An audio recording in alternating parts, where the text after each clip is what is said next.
Hi hello అందరికీ నమస్కారం. Welcome to our channel. నేను ఆదిత్య.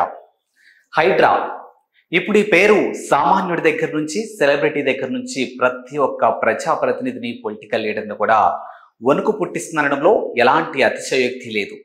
సో ఇప్పుడు ఈ హైడ్రాకి సంబంధించినటువంటి అంశం ఏదైతే జరుగుతుందో ఈ అంశం గురించి ఒక వర్గం చాలా మంచి పని చేస్తున్నారు అంటే మరో వర్గం లేదు లేదు ఎట్టి పరిస్థితుల్లో దీన్ని ఆపాల్సిందే, ఇది ఇలా కంటిన్యూ అయిందంటే మాత్రం చాలా అనర్థాలు ఎదుర్కోవాల్సి వస్తుందంటూ మరో వర్గం నుంచి వాదనలు వినిపిస్తూ ఉన్నాయి. అసలు బేసిక్గా ఈ హైడ్రా ఎక్కడ పుట్టింది, ఎందుకు ఈ కమిషన్ తీసుకురావాల్సి వచ్చింది అనే అంశం చూసుకున్నట్టయితే హైదరాబాద్లో చాలా వరకు లోతట్టు ప్రాంతాలు ఎక్కువగా కనిపిస్తూ ఉంటాయి. చిన్న వర్షం పడితే చాలు రోడ్లన్నీ జలమయమైపోతూ ఉంటాయి. కొన్ని లోతట్టు ప్రాంతాల్లో నేరుగా ఇళ్లలోకి వాటర్ వచ్చేస్తూ ఉంటాయి. మరి ఇంత చిన్న వర్షాలకి కూడా హైదరాబాద్ రోడ్లన్నీ ఇంత అతలాకుతలం అయిపోయి ప్రజలు ఇంత ఇబ్బందులు పడుతున్నారు అని అంటే ఖచ్చితంగా దాని వెనకాల రీజన్స్ చాలానే ఉంటాయి. బేసిక్గా మనం అంటూ చాలా మంది మాట్లాడుతూ ఉంటారు కదా, ఎప్పుడైతే మనం ప్రకృతికి హాని చేస్తామో ప్రకృతి దాని పని అది చేసుకెళ్తుంది, అంటే ప్రకృతి వైపరీత్యాలు సంభవిస్తాయి. అలాంటి ప్రకృతి వైపరీత్యాల్ని ఆపడం ఎవరి తరం కాదు. బేసిక్గా ప్రకృతి వైపరీత్యాలు సంభవించినప్పుడు అక్కడ జరిగినటువంటి అనార్థాలను కానీ అక్కడ జరిగినటువంటి నష్టాలను కానీ లేకపోతే అక్కడ ఉన్నటువంటి బాధితుల్ని సేవ్ చేయడానికి మనం ఎంతో కొంత ప్రయత్నం అయితే చేయొచ్చు. కానీ ప్రకృతి వైపరీత్యాలను ఆపడం మాత్రం ఎవరి తరం కాదు. మరి అలాంటి ప్రకృతికి అన్యాయం చేసినప్పుడు ఖచ్చితంగా ఇలాంటి విపత్తులే జరుగుతాయి కూడా. హైదరాబాద్లో చాలా వరకు చెరువులు, ఒకప్పుడు చాలా చెరువులు కనిపించాయి. వర్షం పడ్డ వాటర్ మొత్తం ఆ చెరువుల్లోకి వెళ్ళిపోయి ఆ వాటర్ వల్ల ప్రజలకు ఎలాంటి ఇబ్బందులు లేకుండా చాలా సాఫీగా సాగేది. కానీ రానున్న రోజుల్లో మారుతున్న టెక్నాలజీకి అనుగుణంగా చెరువులు కూడా మాయమైపోతూ ఉన్నాయి. మరి ఒక సామాన్యుడు ఒక చెరువుని మింగేయడం అనేది అంత ఈజీ పని కాదు. ఒక చెరువుని కానీ లేకపోతే ఇంకేదన్నా చేయాలంటే మాత్రం ఖచ్చితంగా బడా నేతలైతే ఆ పనులు చేయగలుగుతారు. మరి ఒక సామాన్యుడితోని అంత పెద్ద చెరువు తినడం కూడా కొంచెం కష్టమే. కాబట్టి బడా నేతలైతే కొంచెం పెద్దగా ఉంటారు కాబట్టి 100% చెరువుల్ని మాయం చేయడం చాలా ఈజీ అవుతుంది. సో వీటన్నిటిని దృష్టిలో పెట్టుకొని హైడ్రా అనే ఒక కమిషన్ రావడం జరిగింది. ఏదైతే ప్రభుత్వానికి సంబంధించినటువంటి భూములు కానీ ప్రకృతికి సంబంధించినటువంటి చెరువుల్ని కానీ ఎవరైతే ఆక్యుపై చేసుకొని అక్రమ కట్టడాలు కట్టారో వాటన్నిటిని కూల్చివేసి తిరిగి ప్రకృతికి ఇవ్వాల్సింది ప్రకృతికి ఇచ్చేసి ప్రభుత్వానికి ఇవ్వాల్సినటువంటి ఆస్తుల్ని ప్రభుత్వానికి ఇచ్చేసి సాఫీగా ముందుకు తీసుకెళ్లాలనుకుంటుంది హైడ్రా. సో మరి ఈ హైడ్రా కమిషన్ ని ప్రస్తుతం తెలంగాణ సీఎం రేవంత్ రెడ్డి గారు దీన్ని అమలు చేయడం జరిగింది. సో దీన్ని బాధ్యతలు రంగనాథ్ గారి మీద ఉన్నాయి కాబట్టి సో రంగనాథ్ గారు ఎవరు ఎంతమంది ఒత్తిడి తీసుకొచ్చినా కానీ చట్టం తన పని తాను చేసుకెళ్లిపోతుంది అనడంలో ఎలాంటి అతిశయోక్తి లేదు ఈ హైడ్రా విషయంలో కూడా. సో ఇప్పుడు మనం చూసుకున్నట్టయితే నిన్న ఏదైతే cine hero Nagarjuna N convention ని హైడ్రాలో భాగంగా కూల్చివేయడం జరిగిందో దాని మీదకి వచ్చి ఆ తర్వాత వచ్చినటువంటి తెర మీదకి వచ్చినటువంటి అంశాలు ఒకటి తర్వాత ఒకటి మనం చూస్తూనే ఉన్నాం. సో చాలా మంది సెలబ్రిటీస్ నేరుగా రేవంత్ రెడ్డికి విజ్ఞప్తి చేయడం, నాగార్జున గారి సైడ్ మాట్లాడడం, ఇది కరెక్ట్ కాదు, వద్దు, ఆపండి అనే వేలో మాట్లాడినటువంటి అంశాలు కూడా తెర మీద మనం అక్కడక్కడ వింటూనే ఉన్నాం. ఇక మరికొందరైతే నేరుగా గతంలో కూడా మనం చూసుకున్నాం, దానం నాగేందర్ కానీ ఓల్డ్ సిటీకి సంబంధించినటువంటి ఒక కార్పొరేటర్ కానీ మేయర్ విజయలక్ష్మికి కూడా వినతి పత్రాలు అందజేయడం జరిగింది. దయచేసి ఈ హైడ్రా కమిషన్ ని ఆపివేయండి అంటూ చాలా మంది వినతి పత్రాలు కూడా అందజేశారు. బట్ ఎవరు ఏం చెప్పినప్పటికీ కూడా రేవంత్ రెడ్డి మాత్రం వెనకడుగైతే వేయట్లేదు. సో అందులో భాగంగానే హీరో నాగార్జునకి సంబంధించినటువంటి ఎన్ కన్వెన్షన్ ని కూల్చివేయడం జరుగుతుంది. సో మరి దానికి సంబంధించినటువంటి ఒక అంశాన్ని చాలా మంది సెలబ్రిటీస్ కానీ చాలా మంది పొలిటికల్ లీడర్స్ కానీ ఛాలెంజింగ్ గా తీసుకొని రేవంత్ రెడ్డికి విజ్ఞప్తి చేస్తూ ఉన్నారు, వద్దు ఆపేయండి, వద్దు ఆపేయండి అని. కానీ రేవంత్ రెడ్డి మాత్రం ఎక్కడా వెనకడుగు వేయట్లేదని చెప్పేసి ఇప్పుడు నేరుగా ఈ అంశాన్ని ఢిల్లీ వేదికగా తీసుకొని వెళ్ళడం జరిగింది.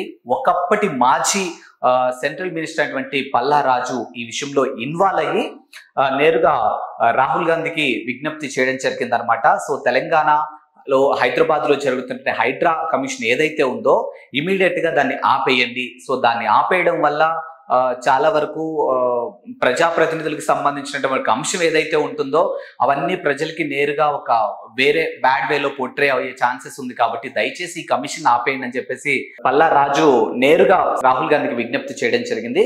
కానీ at the same time CM Revanth Reddy కూడా నేరుగా రాహుల్ గాంధీకి కూడా చెప్పడం జరిగింది.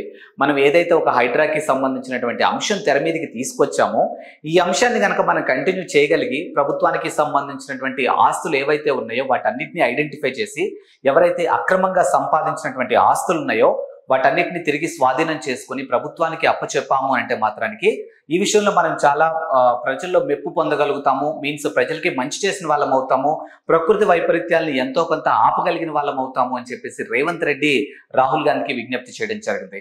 అండ్ ఈ అంశం కూడా ఇప్పుడు రేవంత్ రెడ్డి అధికారంలో ఉన్నప్పుడు జరిగింది కాబట్టి ఖచ్చితంగా ప్రజలు కూడా కాంగ్రెస్ వైపు సానుకూలంగా ఉండే ఆ అంశాలు కూడా ఎక్కువగా కనిపిస్తున్నట్టు కొన్ని అంశాలు అయితే మనం తెర మీద వింటూనే ఉన్నాం. ఇప్పుడు ఇదే ఎన్కన్వెన్షన్ కి సంబంధించినటువంటి అంశం 2014లో బీఆర్ఎస్ పాలనలో అధికారంలో ఉన్నప్పుడు కేసీఆర్ అధికారంలోకి వచ్చినప్పుడు ఎన్కన్వెన్షన్ కి తాళం వేయడం జరిగింది. సో ఆ టైంలో లిటరలీ ఇండైరెక్ట్ గా నాగార్జున్ని బీఆర్ఎస్ అధినేత కేసీఆర్ భయపెట్టాడు. కేవలం ఇండస్ట్రీని మొత్తం తన వైపు తిప్పుకునే పనిలో భాగంగానే ఆ రోజు ఇండైరెక్ట్ గా భయపెట్టడం జరిగింది తప్పితే యాక్షన్ తీసుకోలేదు అని చెప్పేసి ఒక అంశం అయితే ఆ టైంలో మనం విన్నాము. ఇకపోతే నిన్న కూడా ఎన్కన్వెన్షన్ కూల్చివేసిన టైంలో కేటీఆర్ చేసినటువంటి ట్వీట్ కూడా చర్చాంశనీయమైందని చెప్పొచ్చు. సో ఆయన కూడా మరి ఇప్పుడు మీరు ఏదైతే హైడ్రా అనే ఒక అంశాన్ని తీసుకొచ్చారో ఇది కేవలం రాజకీయ కక్ష పూరిత ద్వారా జరుగుతుంది తప్పితే వాస్తవానికి ప్రజలకు మేలు చేయాలనో లేకపోతే ప్రభుత్వ ఆస్తులు స్వాధీనం చేసుకోవాలనో లేకపోతే ప్రకృతికి అన్యాయం జరిగింది కాబట్టి తిరిగి దాన్ని న్యాయం చేయాలనో చేసే భాగం అయితే మాకు ఎక్కడా అనిపించట్లేదు. ఇది కేవలం రాజకీయ కక్ష పూరిత చర్య మాత్రమే అంటూ కేటీఆర్ ట్వీట్ చేశారు. ఇప్పుడు ఆయన కూడా కాంగ్రెస్ కి సంబంధించినటువంటి ప్రజాప్రతినిధులు ఎవరైతే ఉన్నారో వాళ్ళకి సంబంధించినటువంటి ఆస్తుల వివరాలు కానీ వాళ్ళకి సంబంధించినటువంటి ఎవిడెన్స్ కానీ వాళ్ళకి సంబంధించినటువంటి భూములు కానీ ఇలా ప్రతి ఒక్క అంశాన్ని కూడా ఒక చీట్ రూపంలో తయారు చేస్తున్నట్టు ఆయన ట్వీట్ చేయడం జరిగింది. అందులో క్లియర్ కట్ గా మన పొంగులేటి శ్రీనివాస్ రెడ్డి ప్రజెంట్ మంత్రి ఎవరైతే పొంగులేటి శ్రీనివాస్ రెడ్డి గారు ఉన్నారో సో ఆయన్ని మెన్షన్ చేయడం జరిగింది. సో మరి పొంగులేటి శ్రీనివాస్ రెడ్డి గారికి సంబంధించినటువంటి అంశాలు కూడా ఉన్నాయి. మరి రేపు వాటిని కూడా మీరు కూల్ చేస్తారా లేదా అన్నట్టు కేటీఆర్ ప్రశ్నించడం జరుగుతుంది అనమాట. అండ్ ఇంకో అంశం చూసుకున్నట్టయితే కేటీఆర్ కి సంబంధించినటువంటి జాన్వాడ ఫామ్ హౌస్ ఏదైతే ఉందో అది కూడా అక్రమంగా కట్టిన కట్టడం అన్నట్టుగా మాట్లాడుతున్నటువంటి అంశం కూడా మనం చూసాం. జీవో 99 ప్రకారం పత్రాలన్నీ కరెక్ట్ గా ఉంటే మాత్రానికి హైకోర్టు నుంచి స్టే వచ్చినప్పటికీ కూడా పత్రాలన్నీ కరెక్ట్ గా ఉంటే మాత్రానికి హైడ్రాని ఆపే ఛాన్సెస్ అయితే అక్కడ ఉంది. మరి ఇప్పుడు హైకోర్టు కూడా అదే జారీ చేసింది. ఎవరైతే జీవో 99 ప్రకారం వాళ్ళ దగ్గరటువంటి డాక్యుమెంట్స్ అన్ని కరెక్ట్ గా ఉంటే మాత్రానికి ఈ హైడ్రా వాళ్ళ జోలికి వెళ్ళదు, వాళ్ళ ఆస్తులకి సంబంధించినటువంటి విషయాలు అయితే ఇన్వాల్వ్ అవ్వదు. పత్రాలు కరెక్ట్ గా లేకపోయినా ఏ మాత్రం వాళ్ళకి కొంచెం డౌట్ అనిపించినా కూడా డెఫినెట్ గా హైడ్రా ఏదైతే అక్రమాస్తులు కూల్చివేసే పనిలో భాగంగా ఉంటుందో ఆ అంశాన్ని అయితే ఖచ్చితంగా ముందుకు తీసుకెళ్తారు. మరి రేవంత్ రెడ్డి అధికారంలోకి వచ్చిన తర్వాత తీసుకున్నటువంటి ఒక మంచి డెసిషన్ అంటూ చాలా మంది సామాన్యులైతే వాళ్ళకి సంబంధించినటువంటి ఆ భావాలను వాళ్ళు వ్యక్తం చేస్తూ ఉన్నారు. ఎందుకంటే ఇటీవల కాలంలో మనం చూసాం హైదరాబాద్ చుట్టుపక్కల ఎక్కడ చూసినా కానీ సరే ఎత్తెత్తు బిల్డింగ్లు మనకి కనిపించినప్పటికీ కూడా అక్కడక్కడ చెరువులు అయితే మనకు కనిపిస్తూ ఉంటాయి. కాబట్టి ఆ చెరువులను చూసినప్పుడు చాలా ఆహ్లాదకరంగా అనిపిస్తుంది.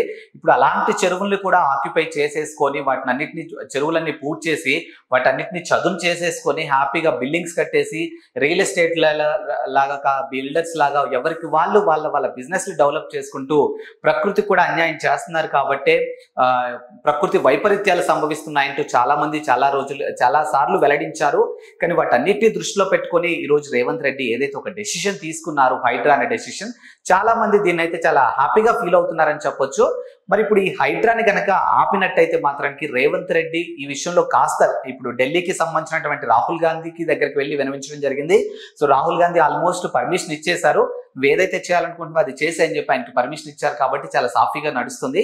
ఒకవేళ ఈ హైడ్రాకి సంబంధించి ఆయన గనక ఏమాత్రం వెనక్కి తగ్గినా కానీ ప్రజాప్రతినిధులకు సంబంధించిన ఆస్తుల విషయంలో ఏమాత్రం వెనక్కి తగ్గినా కానీ ఇప్పుడు ఎంత పాజిటివ్ అయితే తెచ్చుకున్నారో అంతే స్పీడ్గా నెగిటివిటీ వచ్చే అంశం కూడా ఎక్కువగా కనిపిస్తూ ఉంది. సో మరి ఏది ఏమైనా మొత్తానికి ఈ హైడ్రా ద్వారా అయితే సామాన్యులకు కానీ ప్రభుత్వానికి సంబంధించి కానీ లేకపోతే ప్రకృతికి సంబంధించి కానీ ప్రతి అంశం కూడా సేవ్ అవుతుంది. కాబట్టి ఈ హైడ్రా ముందుకెళ్లాలని చాలా మంది కోరుకుంటూ ఉన్నారు. సో మరో టాపిక్ తో మళ్ళీ కలుద్దాం. అంతవరకు సెలవు, నమస్కారం.